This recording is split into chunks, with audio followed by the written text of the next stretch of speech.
সম্প্রতি গণমাধ্যমে সালমান শাহর বিষয়ে এক সাক্ষাৎকার দিয়েছেন সালমানের স্ত্রী সামিরা। সালমান শাহর বেশিরভাগ সিনেমার নায়িকা ছিলেন শাবনূর। পরবর্তী সময়ে সালমান শাহ এবং শাবনূরের প্রেমের গুঞ্জনও শোনা যায়। কিভাবে শাবনূরের সঙ্গে সালমান শাহর অভিনয় শুরু, সেই প্রসঙ্গে সামিরা বলেন, সালমান শাহ এবং মৌসুমী সিদ্ধান্ত নিয়েছিল অভিনয় না করার। এই ঘটনা শুরু একটা সিনেমার শুটিং সেট থেকে। শুটিং এর সময় খুব ছোট একটা বিষয় নিয়ে মৌসুমীর মা এবং সালমান শাহর মায়ের মধ্যে কথা কাটাকাটি হয়।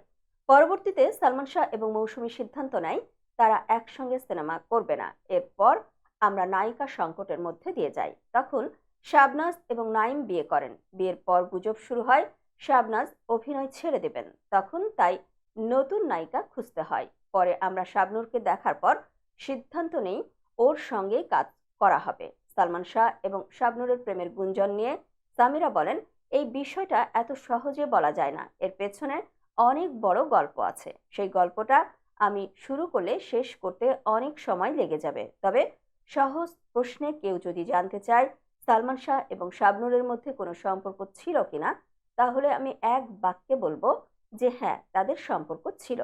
শাবনূরের সঙ্গে সম্পর্কের রেশ ধরে সালমান শাহর সঙ্গে সমস্যা হতো কিনা সে প্রসঙ্গে সামিরা বলেন, হ্যাঁ, এই বিষয়টা নিয়ে সমস্যা হয়েছে।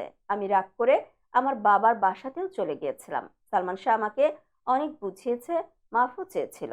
পরে আমাকে মানিয়ে নিয়ে আসে। আমি 2 মাস পর ঢাকায় আমাদের বাসায় ফিরে আসি। সালমান শাহ আমাকে বলেছিল সে শাবনূরের সঙ্গে যে সিনেমাগুলো চুক্তি আছে সেগুলো শেষ হলেই তার সঙ্গে আর কোনো সিনেমায় কাজ করবে না এবং আমরা নতুন নায়িকা খুঁজব। সেসব কথাগুলো রেখেছিল।